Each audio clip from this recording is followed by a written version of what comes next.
السلام عليكم سيدي إبراهيم. وعليكم السلام ورحمة الله أخي احنا يوسف. كنقولوا في المغرب هذا نهار كبير كبير كبير بزاف. الله يخليك. والله أنا سعيد جدا أن تكون معنا اليوم سيدي إبراهيم في هذه الحلقة، وشكرا على قبولكم هذه الدعوة أكيد. وسيدي إبراهيم، من هو سيدي إبراهيم؟ أولا أريد أن أشكركم، وأنا الأكثر سعادة بل المتشرف بحضوري معكم في هذه الجلسة الجميلة التي بطبيعة الحال ستكون جلسة ممتعة ورائعة سأستفيد منها كثيرا.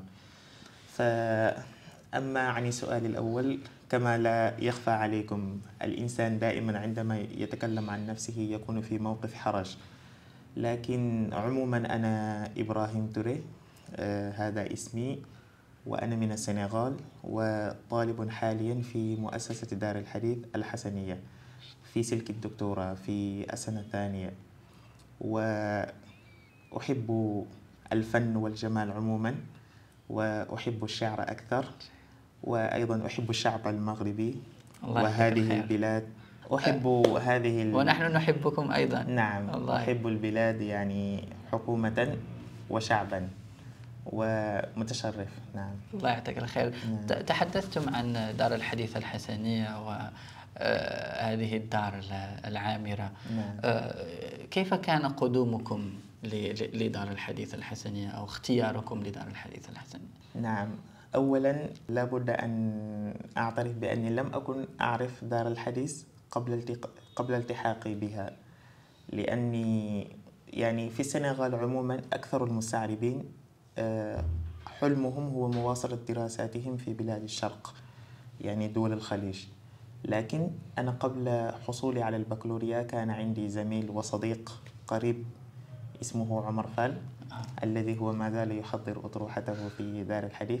هو الذي قال لي بالكلمة: وجدت ضالتي في المغرب. الله. نعم، وأنا أعرف حبه للعلم والقراءة والثقافة، كل ما يتعلق يعني بالثقافة يحبها. جميل. فعندما قال لي وجدت ضالتي في المغرب، هذه الكلمة أثرت في. الله. فقلت أنا أيضا مباشرة بعد حصولي على البكالوريا سأتقدم للمنحة المغربية. الله. والحمد لله وفقت. جميل. بعدما حصلت على البكالوريا قدمت ووفقت، فجئت هنا. جميل. وأنا أيضا بعدما جئت إلى المغرب قلت لأصدقائي أني وجدت ضالتي في المغرب. الله، هذا رائع. جميل جدا. نعم، وجدت ضالتي في المغرب والحمد لله. يعني أحببت هذه البلاد، وأيضا أحببت النظام الدراسي فيه، لأني استفدت جدا، خاصة النظام الدراسي الذي يتبعه مؤسستنا دار الحديث الحسنية. فأستفيد جدا على هذا النظام التكاملي، يعني التكامل بين علوم الشريعة والعلوم الإنسانية واللغات، شيء يعني جميل جدا استفدت. نعم. كما هو معلوم، نعم. دار الحديث الحسنية تابعة لجامعة القرويين، الجامعة التي لها تاريخ كبير. لكن تحدثتم عن النظام الدراسي. نعم. في المغرب أو في دار الحديث الذي راقكم. نعم. لكن أريد أن أسألك عن السنغال. نعم. السنغال كيف هو النظام الدراسي؟ كيف تبدأون مثلا؟ وذكرتم كلمة نعم. المستعربين. نعم. إذن حاول أن تشرح لي مثلا كلمة المستعربين، ما الذي قصدتم بها؟ كذلك نعم. كيف هو النظام الدراسي لمن يريد أن يواصل دراسة اللغة العربية؟ اللغة العربية. نعم، النظام الدراسي في السنغال يختلف مثلا عن المدارس الفرنسية. مثلا المدارس العربية تختلف عن المدارس الفرنسية. كلها في السنغال. كلها في السنغال. والمستعربين المقصود بهم هم الذين يتابعون دراساتهم باللغة العربية، يعني هم الذين، وهم أقلية، لأن أكثر الطلبة أو الأطفال يذهبون إلى المدارس الفرنسية. لكن أنا مثلا ثمرة المدارس العربية، لأن اللغة الأولى التي كانت تدرس في المدرسة التي كنت أنتمي إليها هي اللغة العربية. وبالتالي النظام عموما هو مثلا غالبا أكثر المدارس العربية يهتمون بالحفظة، يعني بالذين يحفظون القرآن، يستقطبون هؤلاء. جميل. فمثلا أنا كنت أنتمي إلى مدرسة كل الطلبة فيها في المرحلة الابتدائية كل الطلبة فيها حافظون للقرآن الكريم. يعني نعم. في أي سن يعني تلتحقون بهذه المدرسة، ومتى يتم ختم كتاب الله؟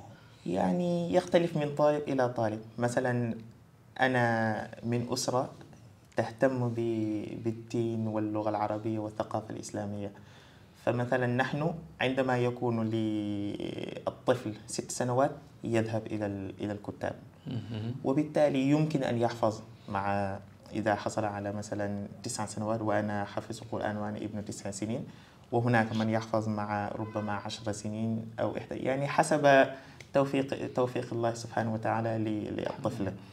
فعموما أغلب الطلبة ما بين 19 إلى 12 سنة أظن، يعني عموما هذا يكون مستوى أعمارهم.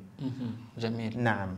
ثم هم يلتحقون بالمدرسة الابتدائية، وفي الابتدائية غالبا هم لا يقضون فيها 6 سنوات. يعني النظام العادي هو أن الطالب يقضي فيه 6 سنوات، لكن بحكم أننا مثلا في الصف الأول أو الفصل الأول والثاني والثالث ابتدائي نتعلم فيه فقط القراءة والكتابة يعني أشياء بسيطة جدا، قد يكون الطالب الذي حفظ القرآن قد عرفها، وبالتالي هم لا يضيعون. وأصلا أيضا قضى 3 سنوات في تعلم القرآن، وبالتالي لا يريدون أن يتأخر أكثر، فيذهب مباشرة إلى الثالث الابتدائي. جميل. ثم بعد ذلك إما يقضي 3 سنوات أو 4 سنوات، وأنا مثلا قضيت في الابتدائي فقط 3 سنوات.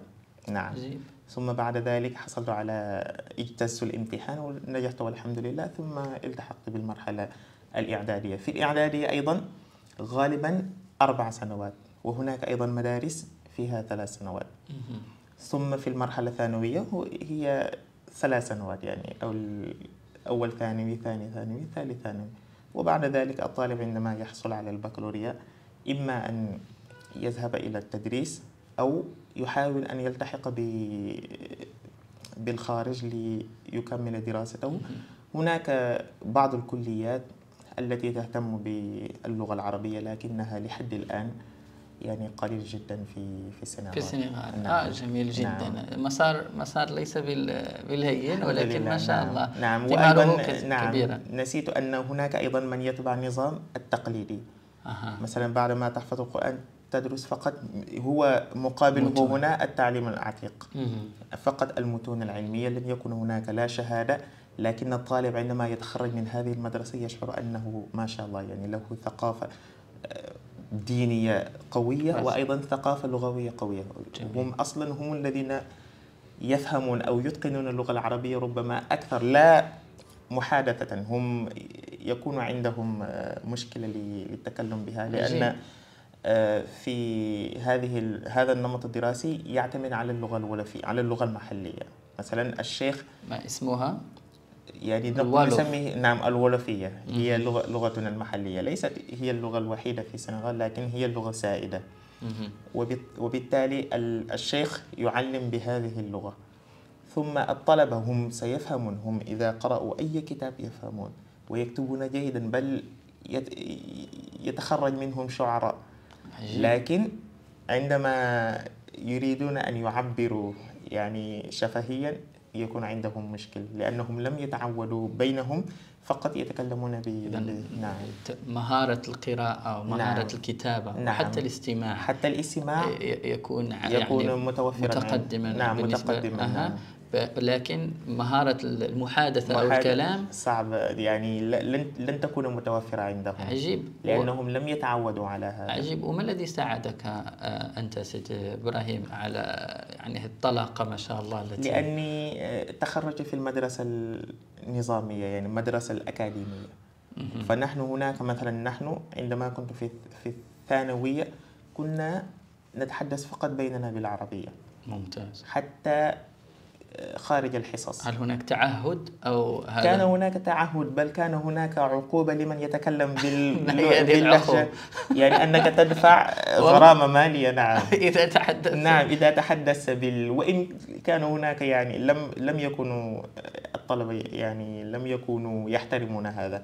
فمثلا عندما يتحدث واحد نريد أن نعاقبه يعني. وهل هذا يعني تعهد بينكم أم مفروض من المدرسة؟ ليس من المدرسة بل من بيننا، يعني بين الطلاب. الطلبة. نعم.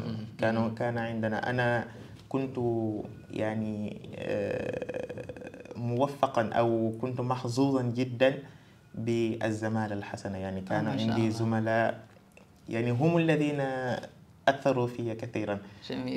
لأنهم كانوا يحبون الكتب، يحبون يعني العلم، وكان عندنا حتى أنشطة خارج الحصص. مثلا كل سبت كنا نجتمع عند بيت أحد الأصدقاء. وتتحدثون بالعربية؟ نتحدث بالعربية. وأيضا يكون عندنا برنامج مثلا كتاب نقرأه جماعيا، يعني أشياء كل هذا في السنغال. كل هذا في السنغال. نعم. كان في السنغال. قل لي أكثر عن هذه الأنشطة. أنا يعني الآن متشوقا أعرف أكثر عن هذه الأنشطة. نعم. هي أنشطة لكي تكون زاد الطالب، يعني لأن أنتم كما كان يقول أحد الأصدقاء، أحد أساتذتي، المدارس هي فقط مفاتيح للعلم. يعني هي توريك كما نقول بالدارجة، توريك كيف تصل إلى العلم، لكن لا يوصلك أبدا إلى العلم. المدرسة لا يمكن أن تصنع عالما، يعني المدرسة بحد ذاتها أقصد، لكن يمكن أن توريك الطريق، يعني أن ترشدك إلى المسار الصحيح لكي تصل على السكة، ولكن على لن تصل القويمة إلا إذا سرت أنت. فهكذا يعني. وبالتالي نحن فهمنا هذا مبكرا. جميل. كم كان عمركم تقريبا في هذه الأنشطة وهذه المحادثة مع الأصدقاء التي تقريبا 14 15 سنة أو هكذا يعني. ما شاء الله. نعم. لأن في المرحلة الإعدادية كان هكذا، وفي المرحلة الثانوية أيضا. وكنا مثلا نحب الكتب، لكن الوضع المالي لم يكن بذاك، وبالتالي ماذا كنا نفعل؟ نذهب إلى المكتبة. مثلا أنت يوسف تشتري كتابا لا أشتريه أنا، مثلا أنت ليس عندك فقط 20 درهم وأنا عندي 20 درهم، فنريد أن نشتري كتبا. نحن نحب جميع الكتب، لكن لا يمكن أن نشتري جميع الكتب، وبالتالي أنت تشتري كتابا لا أشتريه أنا، ثم أنت تقرأ كتابك وأنا أقرأ كتابي، ثم نتبادل. ننسق. نعم. هكذا كنا نفعل لكي نقرأ أكثر قدر ممكن من الكتب. نعم. فهذا أيضا ساعدنا جدا على المطالعة، لأن المكاتب يعني التي فيها الكتب العربية ليست كثيرة أيضا في السنغال. وأنشطة أيضا ثقافية مثل المسابقات، مثلا لكي يتم تقييم الطالب ومعرفته مثلا بالدين وباللغة العربية جميل يعني جدا. أشياء من هذا. نعم. ما شاء الله. نعم. قلتي نوريك واستعملتي الدارجة. نعم. وأنا أحيانا الآن يعني أخلط بين الفصيح والدارج. نعم. سأسألك عن الاندماج عندما أتيتم للمغرب. نعم. كيف كان مثلا، ما هي الأمور التي وجدتم أنها مساعدة على البقاء هنا، أو ليس فقط البقاء ولكن النهل مما توفروه، مثلا المؤسسة التي درستم بها أو المكان أو المدينة التي هي الرباط. نعم. تحدث عن هذه التجربة الانتقال من السنغال إلى المغرب. نعم. يعني الانتقال دائما صعب، يعني لا يمكن أن تندمج في الوهلة الأولى، لكن أنا ما ساعدني أكثر والذي لا يخفى على أحد وهي اللغة، لأن اللغة يعني كنز.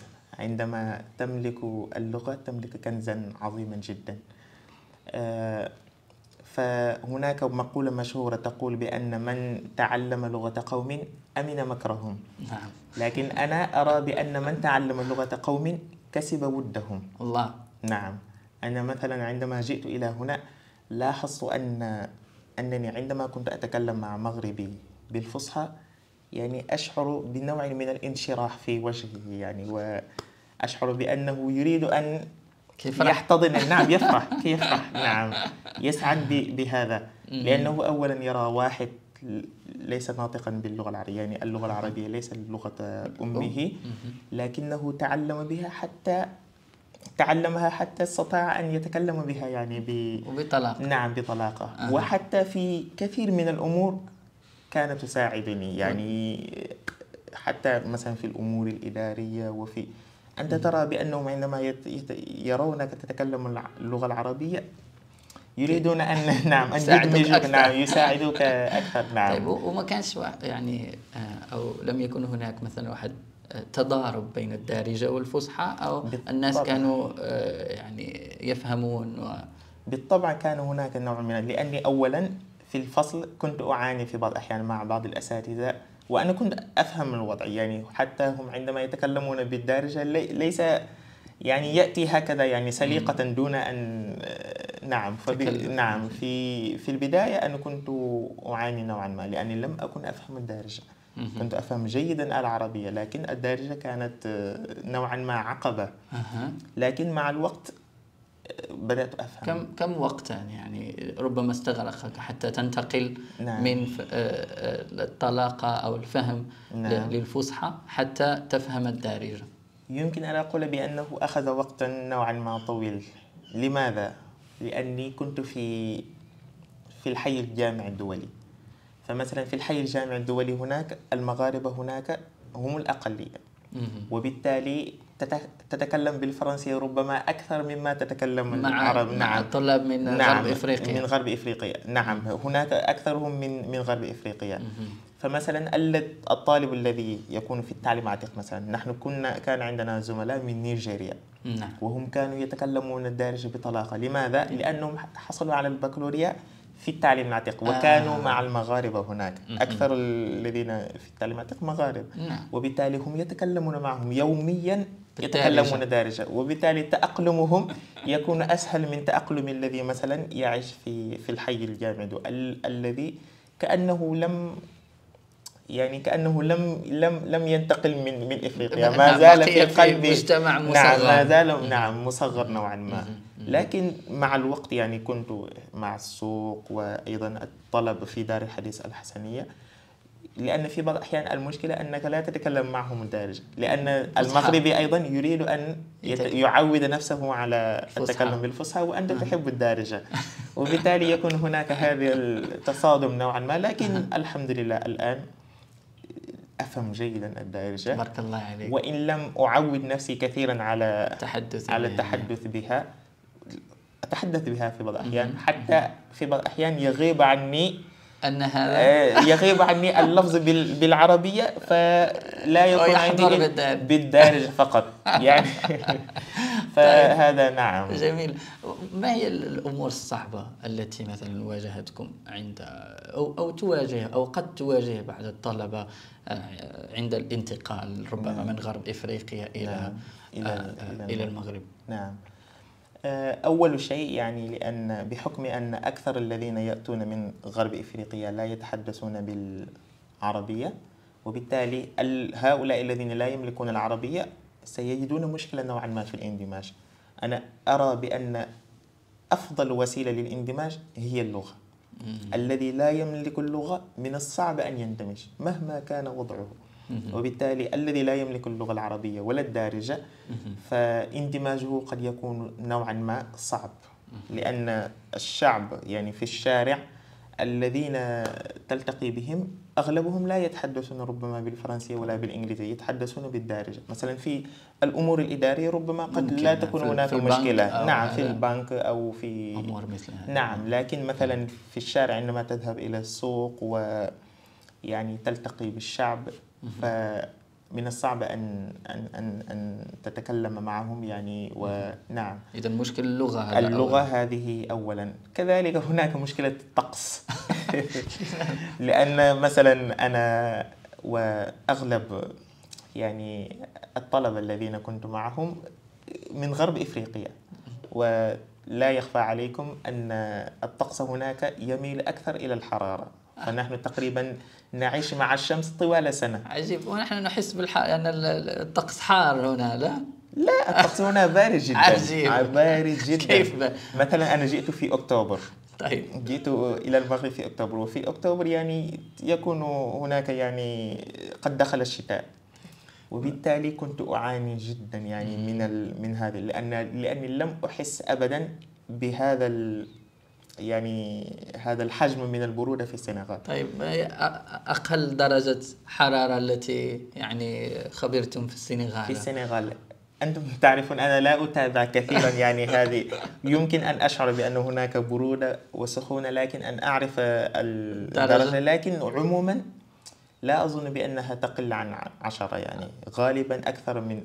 ونحن مثلا عندما نكون بين 14 و 15 درجة نحس أن هناك نعم برودة، بحكم أننا تعودنا على الدرجة 30 أو نعم. لكن عموما هكذا يعني في البداية نحن نعاني نوعا ما من البرودة. نعم. اختلاف الطقس إذا عندنا. نعم. اللغة، الطقس. نعم، الطقس. الأكل، كيف الأكل بالنسبة؟ الأكل أيضا قد يكون هناك حاجز نوعا ما، لأن طعام مختلف. نعم، طعام مختلف نوعا ما، لأن مثلا نحن في السنغال أو إفريقيا، غرب إفريقيا عموما، نحب الحار، مثلا الأطعمة التي فيها كثير من الحار. يقال الحار. نعم، الحار يعني فيما وهذا عندنا كثيرا. لكن مثلا هنا نحس أن الطعام لا يكون فيه كثير من الحار، وبالتالي المتعود على هذا مثل المتعود على الطعام مثلا البارد عندما يأكل الحار قد، وهذا طبيعة الحال هكذا. نحن أيضا تعودنا على هذا النمط. نعم. في السنغال، آسف على المقاطعة. في السنغال يعني الطبق المشهور مثلا هنا عندنا كسكسو، طاجين، رفيسة، بسطيلة. هي الوجبة المفضلة عندي في المغرب. ايش من طاجين؟ أي نوع من الطاجين اللي كيعجبك؟ طاجين كفتة. البيضة كفتة. نعم، طاجين كفتة أحبها. نعم، مزيان، تبارك الله عليك. اختيار موفق. نعم. ما هي الوجبة المشهورة في السنغال؟ الوجبة المشهورة عندنا هي ما يسمى بكيبوجن. كيبوجن الترجمة الحرفية هي أرز وسمك. وهذه الوجبة الآن من يعني باتريموان، تراث. نعم، تراث يونسكو الآن يعني تراث عالم غير مادي ليونسكو. نعم. وهي وجبة جميلة جدا يحبها كثير من ليس فقط السنغاليون وإنما وأنتم تعرفون يعني في غرب إفريقيا الشيء الذي يؤكل أكثر هو الأرز. تقريبا أكثر الوجبات تجد فيه. نعم. عكس المغرب. عكس المغرب هنا الخبز. نعم. هنا الخبز. لكن نحن كل وجبة أو أغلب الوجبات فيها نعم الأرز. نعم. جميل. نعم. الآن يسمعون الناس ربما من أماكن مختلفة. نعم. شنو ممكن نقول لهم على السنغال؟ اللي بغى يزور السنغال. نعم. شنو ممكن يشوف؟ أو لا داكار أو لا. يعني سيشوفوا الجمال إن شاء الله. يعني لا أريد أن أقع فيما كما يقول المثل كل فتاة بأبيها معجبة. لا، يعني كلنا نحب. لا عيب فيه، بالعكس. نعم، لا عيب فيه. كل واحد يعني ربما لو سئل عن بلاده، حتى مثلا الذي يعيش في يعني بلد أو في منطقة الوضع فيها بالكاد لا يمكن أن يتحمله إنسان، لكنه إذا تعود على هذا النمط من العيش يحبه جدا. وبالتالي حتى لو أخرجه من هذه المنطقة وذهبت به إلى الجنة ربما لاشتاق إلى هذه المنطقة. الإنسان دائما يشتاق إلى البيئة التي تربى فيها. نعم، ونشأ فيها. ولكن أنا مأكد أنت لا تخف فقط. نعم. طيب. المهم أقول لكم بأن يعني مثلا في السنغال هناك شواطئ جميلة جدا، مثل شواطئ ريو دي جانيرو ربما أقول هذا، وشواطئ فيها الرمال الذهبية. عجيب. نعم. وفيها يعني غابات سافانا جميلة جدا.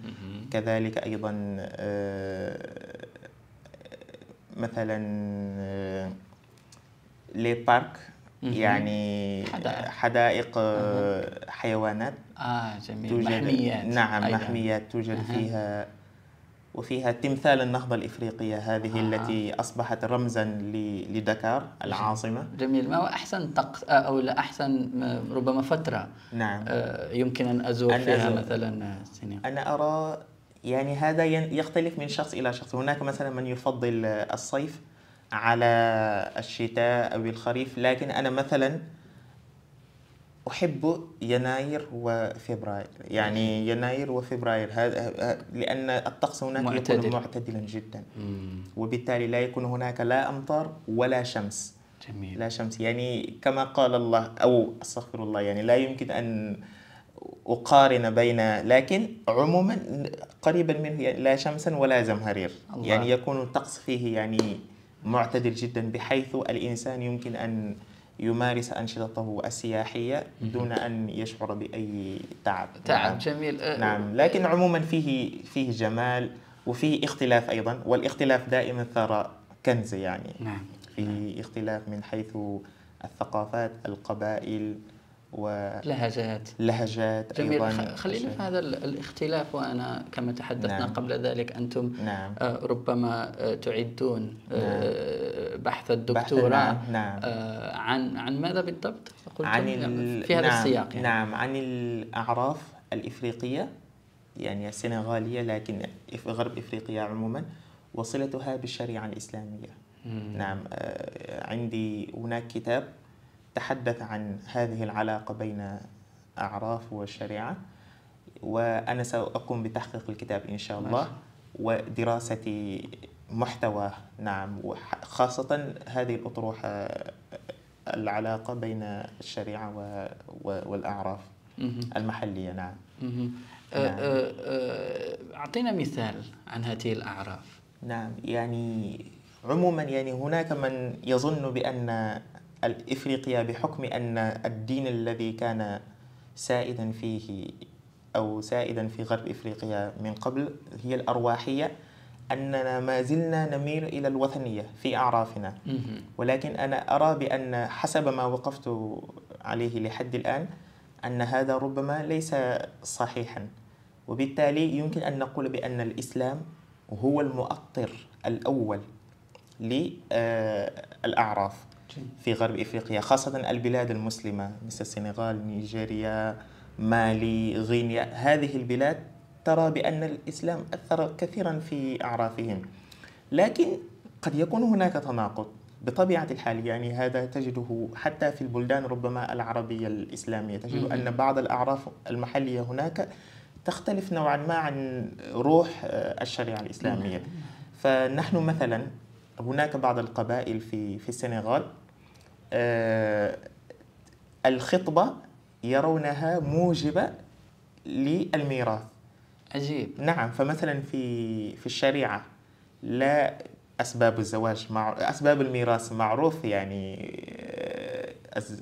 الزواج ربما والقرابة والولاء، لكن نحن عندنا نرى بأن من أسباب الزواج مجرد الخطبة. عجيب. فالرجل عندما يخطب امرأة ويحدث لا قدر الله أن توفي أحدهما، فالآخر يرثه فقط بالخطبة. فقط بالخطبة. عجيب. وهذا لو وضعنا هذا على ميزان الشريعة لرأينا بأنه يعني ليس صحيحا. ويعني هذه الاستثناءات يعني هذا فقط كمثال، لكن يوجد بعض الأعراف التي يعني لو قمنا بوضعها في الغربال الشرعي ربما لما كان مقبولا. جميل. نعم. جميل جدا. نعم. وفقكم الله إن شاء الله. نعم. في البحث ما هي الأمور التي قد تجدها ربما متشابهة بين السنغال والمغرب في من حيث مثلا ربما الأعراف، ولكن حتى ربما التوجه، المرجعيات؟ نعم، مرجعيات. نعم. يعني السنغال والمغرب يعني يمكن أن نقول من قبل كان بلدين متجاورين، لأن المغرب كان يمتد إلى نهر السنغال، الله. نعم، يعني حسب ما درسنا في التاريخ كان يمتد إلى نهر السنغال. درست ماذا في السنغال؟ درسنا هذا، وحتى درسوا هنا في مهم. تاريخ المغرب، في الدول التي عاقبت على الحكم في المغرب. جميل. تجد بأن المغرب كان يمتد إلى نهر السنغال، وبالتالي كان هناك مجاورة، والمجاورة دائما يقتضي التأثير والتأثر. أكيد. نعم، يعني هناك تأثير وهناك تأثر. فبالتالي مثلا نحن يعني لأن المشترك الأول هو الدين، المغرب بلد إسلامي والسنغال بلد إسلامي، فيمكن أن نقول بأن الإسلام المغربي هو الإسلام السنغالي، أو بينهما تشابه كبير. ففي السنغال مثلا المرجعية الدينية مثلا في الفقه نحن عندنا المذهب المالكي، وفي المغرب كمان كذلك في التصوف تصوف الجنيد، وكذلك أيضا قراءة رواية ورش. نحن القراءة السائدة هي رواية ورش، تجدها في كثير من المساجد، وبالتالي هناك هذا التشابه الكبير بين المغرب والسنغال من هذا الجانب. جميل. نعم. ولكن ما حد نعم. تفضل. حتى في بعض الألبسة مثلا اللباس أيضا في بعض بعض الأحيان. نعم. اللباس جميل جدا. شكرا جزيلا. الله يخليك. واللباس المغربي أجمل. الله يعطيك الخير. نعم. لكن هل هذا لباس تقليدي سنغالي؟ نعم، لباس تقليدي سنغالي وغرب إفريقي. جميل. نعم. ما اسمه؟ هذا الآن يعني هناك مسميات كثيرة تختلف منها. مثلا هذا الآن يمكن أن نقول أباسونجو، يعني أباسونجو. نعم، أو نقول كوستيم أفريقي. هذا هناك يعني كثير، مثلا يمكن أن يكون مثلا خفتان، يمكن أن يكون درع مثل على غرار الموريتانيين الدراع والذين يسكنون في الصحراء. وهناك أنواع كثيرة جدا يعني لهذه الألبسة. نعم. وكذلك النساء عندهم لباس خاص. نعم، عندهم لباس خاص، طيباس، عنده يعني مختلف. نعم. ألبسة نعم، مختلفة. ألبسة مختلفة، لكن يكون من نفس القماش، لكن فقط نوعية الخياطة. لكن هذا القماش ربما الذي تلبس ليس الواكس. لا، ليس هذا مختلف. نعم، هذا نسميه فلافل. نعم، هذا فلافل. نعم، فلافل. بالفرنسية فلافل. نعم، نحن هذا يسمى هكذا. هناك أنواع مثل غانيلا، هناك جازنير، هناك يعني بيركال، كثير يعني من. جميل. وهذا يشترك فيه السنغاليون مع باقي سكان. نعم، مع باقي سكان غرب افريقيا. هل يمكن ان تعرف مثلا شخص يعني مكان اقامته او هذا الزي خاص فقط بهذه المنطقه؟ نعم. موجود؟ نعم. طيب. لانه وان كان هناك تشابه من حيث الألبسة، لكن نوعية الخياطة مختلفة. فمثلا أنا عندما أرى شادي بالأمس فقط، يعني رأيت واحد فقط فعرفت بأنه شادي مباشرة. سبحان الله. لأن أنا أعرف كيف يعني نوعية الخياطة بالنسبة لهم. كذلك في بعض الأحيان قد تميز بين السنغالي والمالي والغيني أيضا. يمكن أن تميز فقط من اللباس. لكن هناك نوعا ما تشابه إلى حد كبير. جميل. ذكرت في البداية أنك تحب، أول جملة قلتم أنكم تحبون الجمال والفن. وهذا يظهر ما شاء الله. الله يخليك. أنت الجميل. الله يعطيك الخير. الجميل. سيدي إبراهيم، نمر من السنغال إلى مررنا بالمغرب، ولكن ننتقل إلى تجربة فريدة من نوعها مررتم بها في ربما الشهور الماضية في بلد الإمارات الحبيب. وهي مشاركتكم في مسابقة أمير الشعراء، واحتلالكم للمركز الخامس، وتشريفكم ما شاء الله للسنغال ولدار الحديث وللمغرب ولكل الأماكن التي مررتم بها. تحدث لي عن هذه التجربة. والله كانت تجربة جميلة جدا، يعني ربما لا أبالغ إذا قلت بأنها لحد الآن أهم تجربة مررت بها في حياتي. كانت مليئة باللحظات يعني الأشياء الجميلة التي ربما ستظل محفورة في قلبي. الله. فأولا يمكن أن أقول بأني منذ طفولتي كنت أحب الشعر. يعني عندما كنت يعني أنا أرى الأشياء عندما يكون فيها تناسق وسنعود إلى أطروحة الأول أني أحب الجمال. وهناك سمعت لأحد الكتاب يقول بأن الجمال هو التناسق تقريبا. عندما تتناسق الأشياء يمكن أن نقول بأن هذا الشيء عندما جميل. يكون فيه تناسق فهو جميل. نعم، يعني وضع كل شيء في محله، فهذا هو الجمال. وبالتالي أنا عندما كنت أرى الأشياء الموزونة يعني أحبها. فعندما وكنت أحفظ أيضا الأشعار وكذلك أيضا حتى الأناشيد من لغة المحلية. يعني أنا كنت أحب هذا التناسق والقوافي وهذه الأشياء يعني. وبالتالي عندما وصلت إلى المرحلة الإعدادية كان عندي زميل يكتب الشعر، كان دائما يذهب إلى موريتانيا. ليس عمر فال؟ ليس عمر فال. اسمه مودوغي هذا. ما شاء الله. هو ما زال في السنغال. هو كان يقرض الشعر لأنه كان دائما يذهب إلى موريتانيا في العطلة وتعلم هناك الشعر. ثم أنا كنت يعني معجبا به، يعني أقول هذا زميلي يكتب وأنا لا أستطيع، لماذا أنا أيضا لا أحاول؟ فماذا فعلت؟ كتبت يعني كما نفعل دائما يعني في بداياتنا في الشعر، نكتب جملة طويلة ثم نقطعها، نضع هذا في زاوية وهذا في زاوية فنقول هذا بيت. ثم نراعي فقط أن يكون جميع الأبيات بين قوسين في يعني نراعي القافية أو الروي. فهكذا فعلت ثم أعطيته. فأول انطباع قال لي أسلوبك في الكتابة جميل. يعني هذا كان ذكيا لأنه شجعني أولا. ثم بعد ذلك قال لي لكن المشكلة أنك لا تفهم الأوزان، وبالتالي هذا لا يمكن أن نطلق عليه اسم الشعر. نعم. جميل. كم كان عمره وكم كان عمرك؟ عمره لا أذكر، لكن أنا ربما هو إذا كان يكبرني ربما بسنتين أو 3 يعني هكذا. وأنت كنت في السن 15؟ كنت يعني في المرحلة الإعدادية كنت في السن 13. هذا كان أظن في الأول إعدادي. وهو في 15 أو 16 ويعرف الأوزان. نعم، ويعرف الأوزان ويكتب. وشجعني على الكتابة. ثم بعد ذلك لم أستطع. هو حاول أن يعلمني العروض لكن كانت الأمر بالنسبة لي صعب، يعني كان الأمر صعبا فلم أفهم. لكن أنا علقت هذا الأمر، ولكن ما زلت أحب يعني أن أكتب. فعندما التحقت بالمرحلة الثانوية في المدرسة التي التحقت بها بعد الإعدادية، لأني كنت في مدرسة يعني أقصى ما عندهم هي الإعدادية.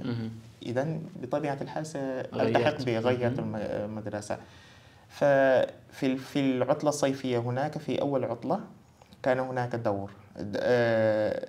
دورية، يعني دورة عن علوم مختلفة من بينها العروض.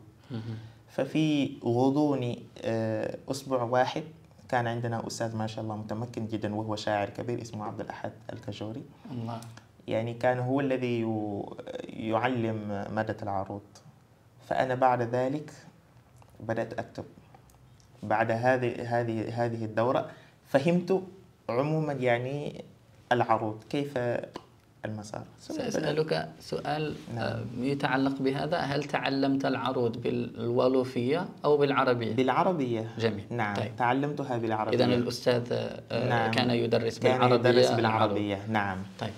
وبالتالي بعد ذلك بدأت أحاول أن أكتب. كان صعبا نوعا ما، حتى أنا أتذكر أننا في اليوم الأخير الأستاذ قال لنا من جاء ببيت يعني لا كسر فيه فله جائزة. أنا حاولت أن أكتب لكن لم أوفق. الطلبة الآخرين هناك منهم من وفق. لكن بعد ذلك أنا لم أتنازل وإنما واصلت على المسار. أحاول حتى كتبت بيتا أو بيتين يعني موزونين لأول مرة.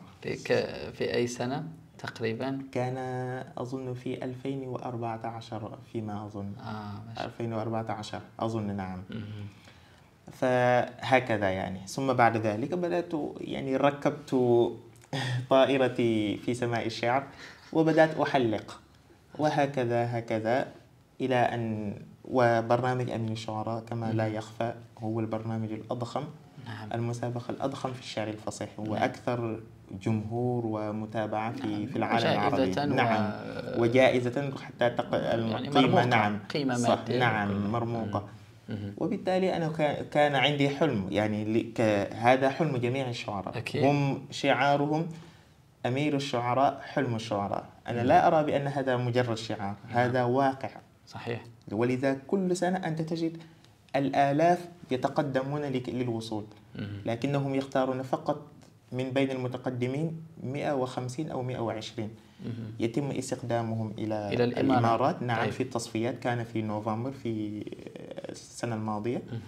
بعد التصفيات يتم اختيار 40 شاعر. 40. نعم. يعني بعد تجارب الأداء يتم اختيار 40 شاعر، وهم يذهبون إلى مراحل الارتجال.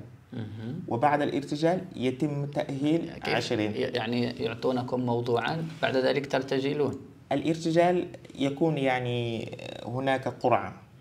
فمثلا أنت تختار إما أن يكون هناك مجاراة لبيت من كبار الشعراء من الشعراء، أو موضوع أنت تكتب فيه في غضون 3 دقائق. يعني أنت الذي تختار الروي والقافية والبحر الذي تريد في 3 دقائق. في 3 دقائق. يعني يطلبون منك بيتين. وبالتالي بعد ذلك يتم اختيار 20 شاعر من مختلف البلدان، وهم الذين يتأهلون ويشاركون في المراحل المتقدمة وهي مرحلة 20، وفي المراحل المباشرة الحلقات المباشرة، ثم هكذا إلى أن يتم تنصيب أمير جديد للشعر. والحمد لله. لطيفة حدثت لك في أمير الشعراء. لطيفة يعني اللطائف كثيرة جدا، يعني في أمير الشعراء لطائف كثيرة جدا، يعني اللحظات الرائعة التي لن أنساها. لكن لطيفة ربما يعني يمكن أن أقول مثلا في بعض الأحيان أنا كنت أرغم يعني اللجنة، كيف أقول يعني لجنة التحكيم، الموظفين الموظفين الذين يعملون في الأمور التقنية أن يتحدثوا بالعربية الفصحى. لأنهم كانوا مثلا مبلش الذي كان هو يعني المنسق العام، كان نقول مبلش يعني ربما بدأ في. نعم. فكان يقول دائما هذا، أنا أقول ما معنى هذا؟ ثم أنا أجعله يتحدث بالعربية بالفصحى. وطريقتهم عندما كانوا يتحدثون بالفصحى، يعني أصدقاء الشعراء كانوا في الأحيان يضحكون. نعم. يمزحون ويجعلون الأمر طريفا نوعا ما، لكن هم أشخاص طيبون جدا، يعني هناك لحظات جميلة جدا يعني. نعم. دائما في مثل هذه يعني مثل هذه البيئة يكون هناك تعدد لهجي. مثلا شخص من تونس، من لبنان، من كل العالم العربي. طيب، مبروك يعني ومبارك عليكم هذا التتويج كما قلت، الذي هو فخر لنا، ونريد أن نسمع منكم قصيدة. لكن قبل ذلك عندي سؤال. إذا قلت لك اختر كلمة بالعربية قريبة لقلبك، ماذا ستكون هذه الكلمة؟ كلمة عربية قريبة إلى قلبي ربما بلسم. الله، بلسم. نعم، بلسم. أحب هذه الكلمة حتى عندما عرفتها لأول مرة استخدمتها في شعري. ماذا تعني لك بلسم؟ بلسم هو كل ما تجد فيه متنفس. يعني بلسم هو الشيء الذي ربما يشفي جروحك، يعيد لك التوازن، يعني شيء متنفس يعني ربما روحيا، أو المهم هو كلمة حتى يعني بلسم حتى إيقاعه يعني يصل إلى القلب، فإنها كلمة أحبها. الله. نعم. بقي أمران. أمر نعم. وهو كلمة بلغتك، سواء بالوالوفية أو باللغة التي تختارها. نعم. لكل من يريد أن يبدأ قرض أو كتابة الشعر، وربما الآن هو لا يتقن حتى اللغة العربية، ماذا يمكنك أن تقول له؟ اختر كاميرا. نعم. ربما اختر هذه الكلمة بلغتي. نعم بالوالوفية أو نعم. كما تشاء، بالفرنسية أو بالوالوفية أو نعم. ربما سأبدأ بالولوفية. may wax rek képp koo xamante ni bëgg nga làkk boo xamante ni dana la jàppale pour nga gën a am culture générale, maanaam nga gën a xam luy àdduna, gën a xam rubama sa peut-être sa diine ak yooyu, maa ngi lay wax nga jàng arabe. Arabe nekk na langue surtout na koo xamante ni nag jullit nga, parce que arabe dana la jàppale déjà nga gën a xam sa diine, dana la jàppale nga gën a mën a jaamu yàlla, dana la jàppale aussi nga gën a mën a xam àdduna tamit, parce que arabe langue bu riche la.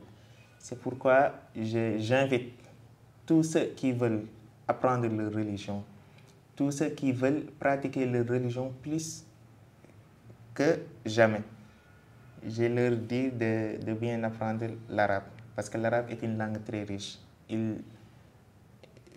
C'est une langue qui t'aide même à mieux se cultiver, parce que c'est une langue très riche.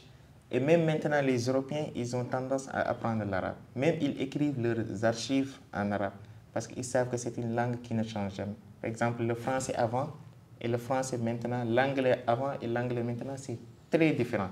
Quelqu'un qui a vécu, par exemple, en 6e siècle, peut-être s'il revient maintenant, il ne pourra pas parler avec les mêmes hommes, les mêmes gens de sa culture ou bien de sa nation.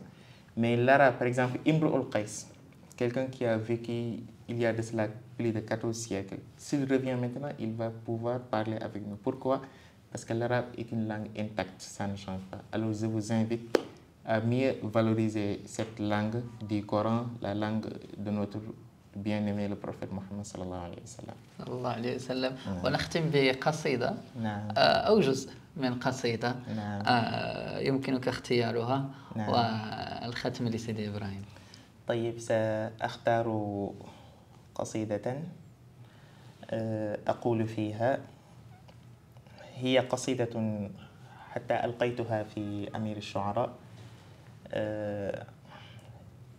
منذ اخضرار اسمها عالقا بين أسوار الظلال. عالقا بين أسوار الظلال. نعم.